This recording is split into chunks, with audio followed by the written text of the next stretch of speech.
bakit ka nag-abroad? Paano ka tutulong kung ikaw mismo charity ka sa sarili? Sarili, oo. Mahirap maging mahirap. Ang hirap ng buhay pag walang-wala ka. May pag-asa sa buhay. Diba? Positive mindset. Positive. Kung malaki ang faith mo kay Lord, dapat abundance. Kasi nga, we have a lot of abundance. Welcome to Kabayan Tayo Blueprint, the show where we explore the secret of success of inspiring OFW entrepreneurs. Today's episode, we'll be hearing a power couple with a business na may puso. Yes, you heard me right.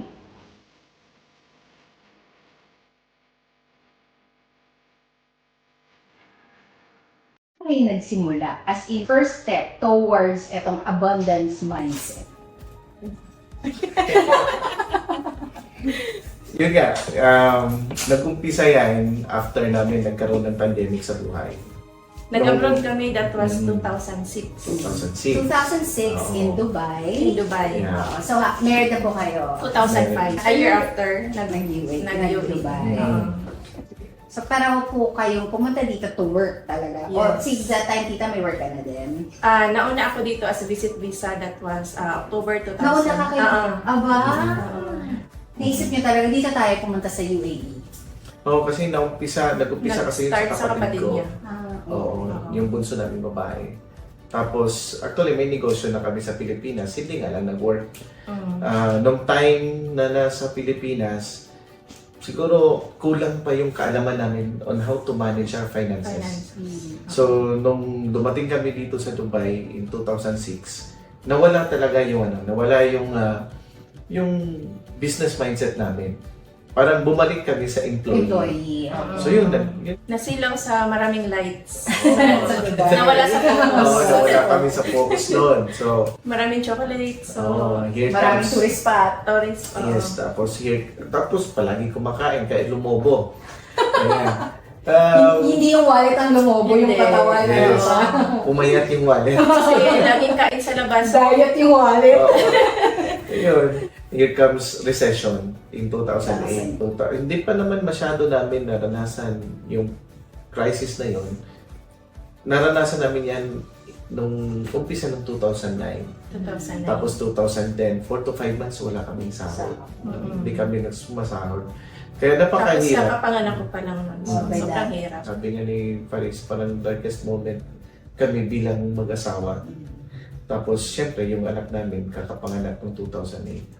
So, naranasan din namin na hindi namin afford na makabili ng gatas para sa anak namin. Hindi namin afford makabili ng Pero gamit. OFW yan. OFW. Tapos nabubuhay kami sa credit card, loan. Tsaka wala Maraming kasi kaming, daming wala utang. kaming pagkukunan. Kasi nga, saan kami kukuha ng sahod? Wala kaming sahod eh. Dumating sa time na mag-good na yung check namin sa bahay. Binigyan lang kami ng oras ng bangko. Oo. Ganitong time, kailangan ma-deposit niyo. I don't know, hanggang ngayon hindi ko maalala paano Nag-good yung na-survive, paano na ano yung check na Check. bayaran. Kaya nga sabi ko, it's only by God's grace talaga bakit nabayaran yun. Tapos, naranasan namin 30 days in a month. On day 1, tinitingnan na namin, shucks, day 1, meron pa tayong 29 days. Paano natin isosurvive Kasi yun? sa UAE, ang sweldo is every end of the month. Yes. So 30, sabi mo ng 31. So 1, wala na agad. So parang dumaan lang talaga yung Dadaan lang siya. Kaya hirap, sobrang hirap. To a point na yung wala akong trabaho doon, hele-hele ko yung anak namin si Riz. Umiiyak ko. Kasi nga, bilang husband and a father to our son, hindi ko mai-provide, di ba? Hindi ko mai-provide ano ang kailangan ng aking pamilya. Kaya sobrang sakit sa akin yun. Then, yun nga, napauwi sa Pilipinas. That was our wedding anniversary. May 21, 2010. Yun yung time na umuwi kami ni Riz sa Pilipinas. Then, yun, I stayed sa Pilipinas for 11 months. Sabay-sabay Sa iwan ka dito. Naiwan Tapos- ako, nagbayad ng utang. Para magbayad ng utang. Yes. Mm. Hindi ko talaga makalimutan, kinakupkup na ako ng mga friends ko, yung kapatid ko kasi may free accommodation sila. Tapos sa office nila kasi 2 days off yung work ko, Mm. naglilinis ako ng office. Nagpa-part-time. Magkaroon lang ako ng 250 dirhams per week. Sobrang saya ko na kasi may pagkain ako. So while nag-work yung kapatid ko, ako naman naglilinis ng CR nila, ng opisina nila, ganun. Siguro kailangan din talaga minsan ma-feel o maranasan yung mga downs. Para Yes. there's no other way daw kapag you're down, di ba? But up. So, Yes. ano naman, paano nag-start yung up na story? So, and paano naman po kayo naka-recover? 2011, dininig ni Lord Lord, yung prayer. panalangin, yung namin na makabalik ako. Mm. And isa sa nagbigay sa amin, nag-encourage sa amin, nagpipray din, siyempre yung community, yung Couples for Christ. And importantly talaga si Tita L at saka si Tito Art. Los Los Baños. Sila yung nag-encourage sa amin. Sabi nga, hindi ko makalimutan, sabi ni Tita L, God will pave the way for you to be back. And sabi nga niya, hindi hayaan ni Lord na magkalayo kayo bilang pamilya. Ayun, so yun yung time na, yun nga, true enough, nakabalik ako. Tapos from there, babayad kami 2011, 2012, 2013. Nagbabayad kami. Bayad Yung, lang ng yung pupunta kami ng mall, tumitingin-tingin lang para lang So nabago na yung mindset. Yun na Kasi yung kailangan talagang kurutin, yes. batukan, para Kasi nga, diba? ang sabi, di ba, experience is not the best teacher, but the only teacher. Tapos yun nga, 2013, parang medyo nakaluwag na kami. Habang binabaybay namin yung Dubai, sabi namin, may pera na tayo. Hindi ko makalimutan yun kasi meron kami extra 2,500. Tapos that money, sabi namin, Lord, lead mo kami sa extra pera na to kung saan namin siya ilalaan na magiging maayos na yung buhay namin. Wow. And saan nyo nga siya nilagay? Yung 2,500 na yan. Bali, nag-invest kami sa real estate. Real estate. Doon na Doon talaga. But before that, Kasi nung nauwi siya ng Pilipinas, doon namin na-realize ang tagal na natin sa abroad. 2006 to 2000. 13, di ba? Yung so, parang lumalabas, 7 7 years. years. Yun yung after 7 years kami na, Natauhan. Natauhan. Wala tayong bahay, wala tayong ipon. Tapos parang pag uuwi kami, lahat ng leave salary, yung mga inipon dito, minawandas lang sa Pilipinas ng ilang buwan, ilang araw lang. Pagbalik, zero na naman. Hintayin mo na ulit ng sweldo. Oo. we invested our money in real estate.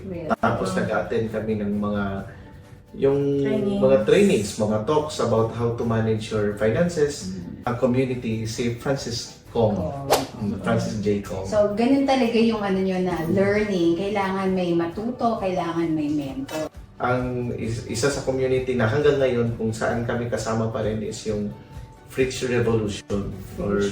Yan yung Fridge community, yung nabanggit ko nga kanina, yung free and rich, di ba? So, yun nga. Doon na nahubog yung mindset namin na Yung abundance there is mindset. abundance mindset.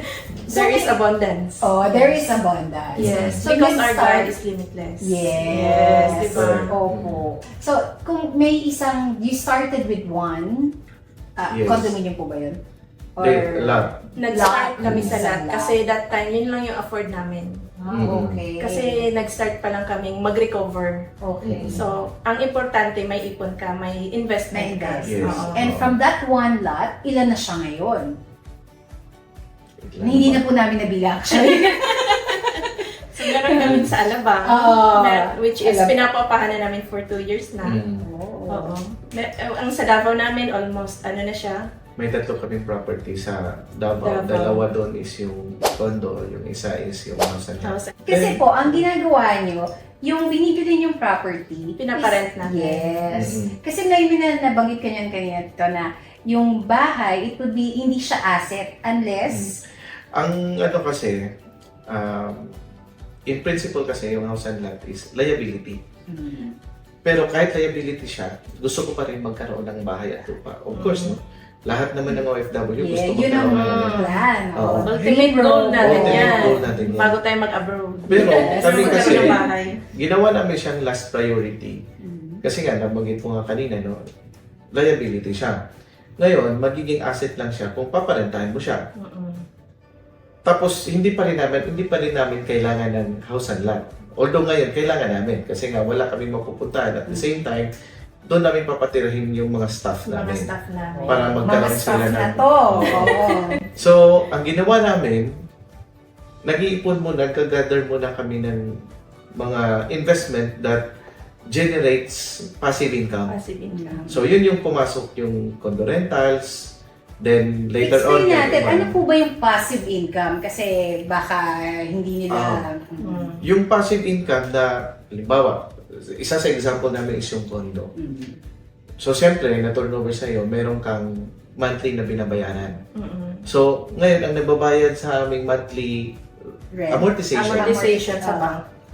ang monthly amortization, ang nagbabayad nun is yung rentals namin. Rentals. Doon sa house na, doon sa Sa property. condominium. Sa property. Yun. So, at the end of your, end ng, pag napapasayo na yung property nyo, hindi lahat nanggagaling sa pocket mo, kundi nanggagaling siya sa rental mo. Ibig sabihin din, na hindi 100% na nagbabayad ka sa property mo, na galing sa sahod mo or ano. So, pwede So, kang yun- magbakasyon dito na free, wala kang iniisip na, ay, babayaran ko tong ano na to, ngayong buwan. Ganun, tama po ba? Isa sa programs namin, yung sa Balik Mayaman Action Program, you earn while you are sleeping. Oo, Di ba?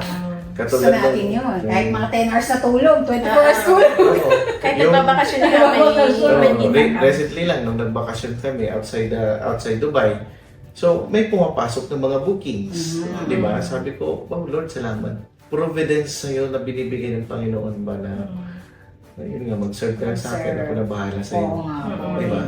So, ayun. So, from this property, ano naman na po ang naging, syempre, namunga na siya, marami na siyang properties. Mm-mm. Ano po yung sunod na investan niyo? While nagpaparent kami sa condo rentals namin, isa sa expense is yung laundry. Expense like yung mga linens, mga Bedsheets. Bedsheets. Opo. Kasi that time, nagmamanage ako ng 4 na unit. 4 units na. So, sa mga kapatid ko, yung 2 unit na yon at saka yung isa sa friend namin. So, 4 siya. So, parang syempre, hindi naman yan, araw-araw kailangan maglaba? Or paano po ba ang... depende sa pagstay ng guest. Ng guest. Oo. So every time na lalabas, syempre, So, ito po yung pinasok na natin siya sa Airbnb na platform. Sa lahat ng online. Lahat ng ng online Booking.com, lahat. Agoda. oo. Tapos, Which, kapag kung nag-ano rin po kayo ng property, yun ang tinutulong nyo rin naman po dun sa mga friends, no? Tinutulungan nyo sila kung paano yung pag-ano sa Ginagay- booking. Kasi parang sabi ko nga is, pay it forward kasi natuto kami dito kasi may nag-guide sa amin. Why not i-share mo din yung meron kang learnings. So yun, kaya po nagtayo kayo ng laundry. Oo. Ang laundry ay Wash Wash me. Laundry. and na-feature po yan sa Jessica Soho. Yung sa And hindi KMKS, lang, yeah. oo, and meron pa pong mga ibang yung sa Rise and PTV4. Shine, sa PTV4. Oo. Brother I-share yan. natin ano yung parang kakaiba dyan sa Wash Me. Wash me. Nag-post ako sa page namin which is nag-viral siya. Ang simple lang naman yung pinost Yung ko. post. Very organic nga siya sa page. Kasi pandemic that time. So, pwedeng lahat ng tao kung paano Generate ng income. Oo, paano, yung mga staff ko doon sa Pilipinas. Kahit sobrang hirap na nila, but siguro dahil sa values na din na ini-instill namin sa mga staff, sa mga kailangan ibalik natin yung hindi sa atin. Kasi meron namang Diyos na nakikita yung ginagawa natin. So yun, na-post ko lang naman simple na binalik namin yung ito sa mga customers. Magkano Naging po ba viral. yan? Big barya or... May mga jewelries. May mga Jewelry. jewelry. Kasi mga sa packet-packets. Oo. May yung 10,000. Oo, yung 10,000 pesos, na yun, kwento na na binalik. Isang Actually, bulsa lang ba yung 10,000? Actually, hindi namin alam yun. Pero na-trace ng Jessica, ng team niya. Na talaga. Oo. ganun. In-interview pala yung lahat ng mga sinulihan namin Ng cash. ng cash. Oo. So, doon namin nalaman, ganun pala yung nawala sa kanya. Grabe. Kasi hindi naman binilang ng kapatid ko, nilagay niya agad sa plastic, tapos in-inform niya yung customer na, sir, may naiwan po kayo dito. 10,000 pala. And that was 10,000 pala. Oh. Oh. Hanggang ngayon, 2 weeks ago, may nagpo-post pa rin na customer na maraming salamat kasi binalik namin 500, 700. So despite the pandemic, tuloy pa rin si Wash Me. Ganun ang Tuloy. blessing, no? Opo. Galing. Dalawa na yung branch ng Dalawang laundry. And ngayon meron pang We are announcing we have a new baby. Ito yung Southern Philippines, Middle East Fruits Trading. fruits trading. Oo. So, Fresh mangoes from the Philippines, in particular sa Davao City. from Davao. Oo. So, nakakatuwa nga kasi nga ang partner namin sa Pilipinas, Southern Philippines, Fresh Fruits Corporation. Ang operations manager dyan is friend ko, A good a good friend, a close friend, and yung unit niya na kondo, siya din, Kayo nagmamanage. kami Ako ang nagmamanage. nagmamanage. Si Jomar Patayon ang ano ko na yung Isa-shoutout na.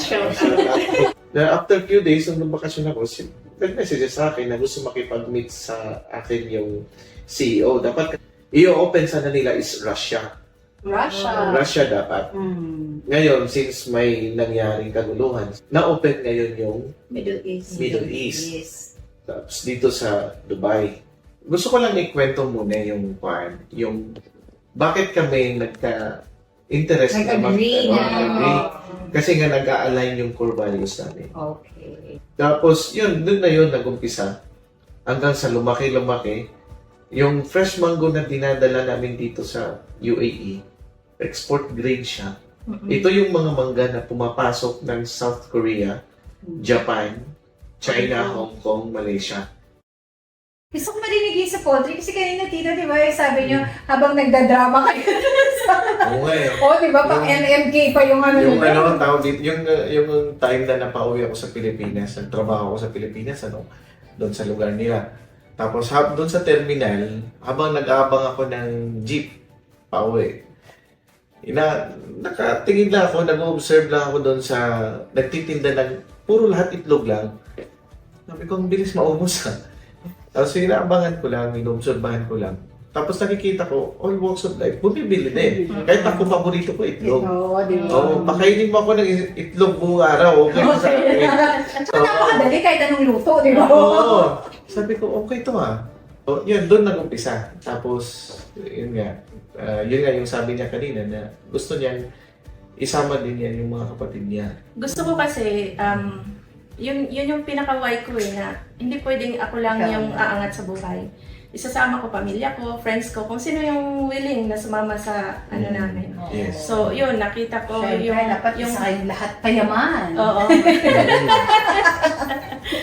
Doon tayo sa positive. Yes. Huwag mo daw i-repel. Ah. Huwag mong i-repel. Pag may magsasabi sa'yo na, uy, mayaman ka na, sabihin mo lang sa kanya, salamat. Salamat. Kasi ikaw sa Oo, nag-a-affirm Diba kasi magiging nagsasabing ano. di naman. Hindi naman, Oo. Kaya pag sinabi mo I-attract mo. Para i-attract mas mo siya. attract siya. Oo. Kahit wala pa siya, darating siya. Kasi ina-attract mo na siya. Oo. Ayun nga. Kasi andun yung paniniwala mo na darating siya. Kasi nga, we have a God Of of abundance. abundance.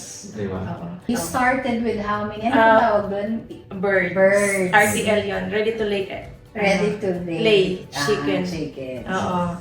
So, nag-start kami ng 200 birds kasi trial and error muna para at least hindi masakit kung ano man. Oo. Then, right now, nag-i-expand na kami. Hopefully, before year ends, magiging 1,200 na sila. Wow, and this was only kailan po ba tong poultry? Kuhan, mga 2 years ago. 2 years lang. Wow, makes sense. Nagdi-negosyo na po ba talaga? Ako, naglalako ako. Wow! Yes. Ano yung lalako na po? Yung ginagawa ng nanay ko ng mga, yung binangkal sa Bisaya, yung binangkal. I-research natin yung I-research mo. May assignment ka. Talaga po? Oo. So, anong mga ilang taong kayo niyan?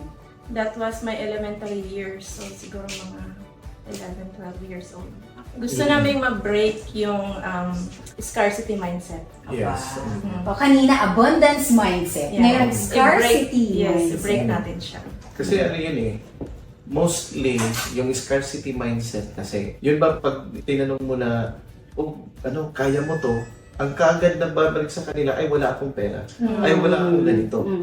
No? So, Gusto ko sana kaso wala. Wala. Oo.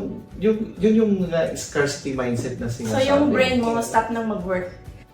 The biggest risk is not taking the risk.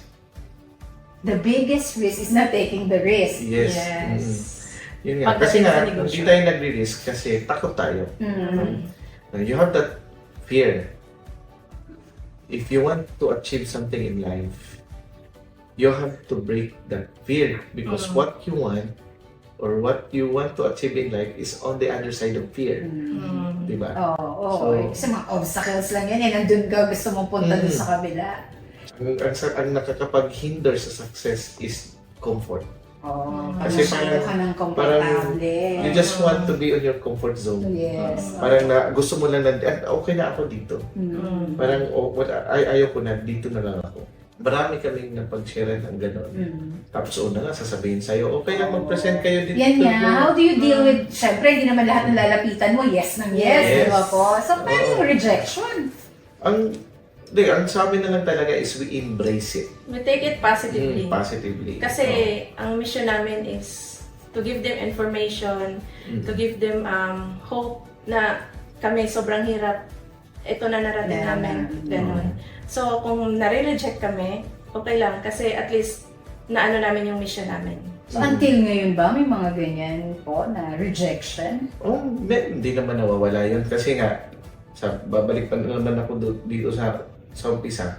Kasi marami pa rin yung mindset, yung scarcity mindset. Scarcity Diba? mindset. No? So, wala pa yun sa kanila. Kaya, kung gusto mong i-attract, magkaroon ka ng abundance mindset.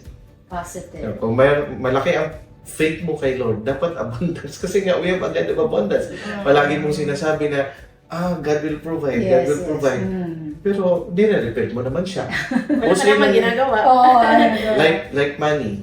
Pag pinag-uusapan ng money, maraming parang ayaw pag-usapan. Pero gusto mo. Pero gusto mo. Dahil nag-abroad tayo. Because of money. Kaya umalis ka nga ng Pilipinas para magtrabaho. Kaya kesyo magsasabihan ka, mukhang pera.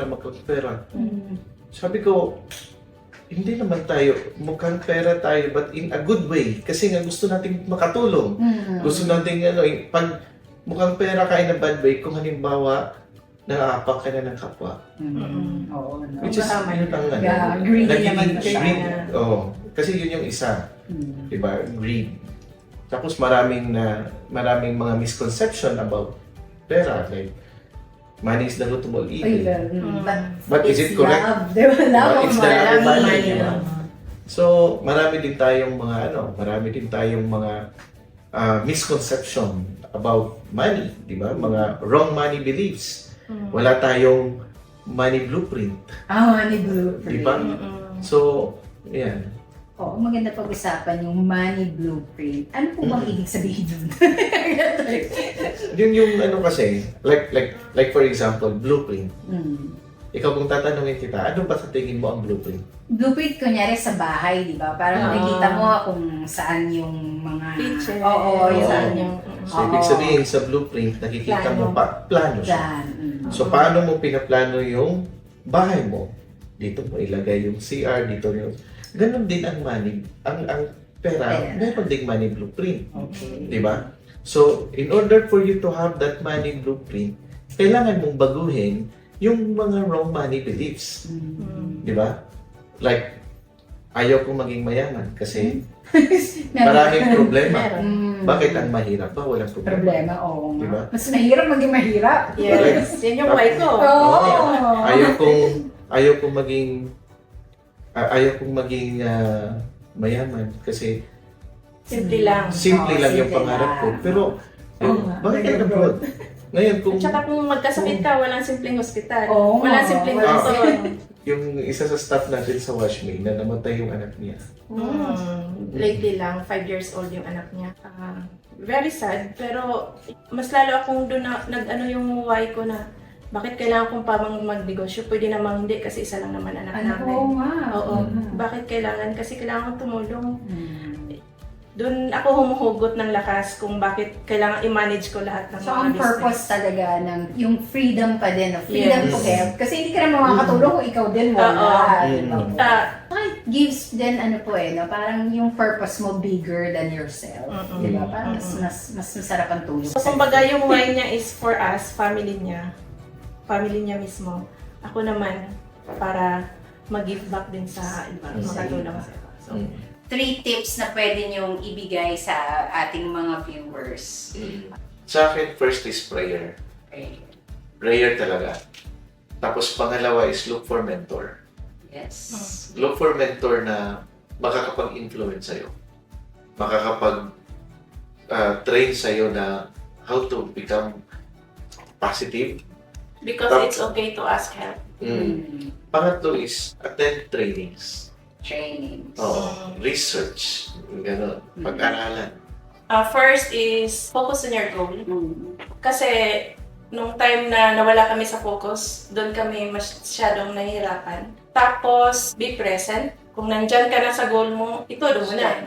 Hindi pwede yung goal mo nga yan, wala ka namang ginagawa. Look for mentors. Meron kaming friend na performance coach namin. And that's another OFW success story. Remember, what we think, we become.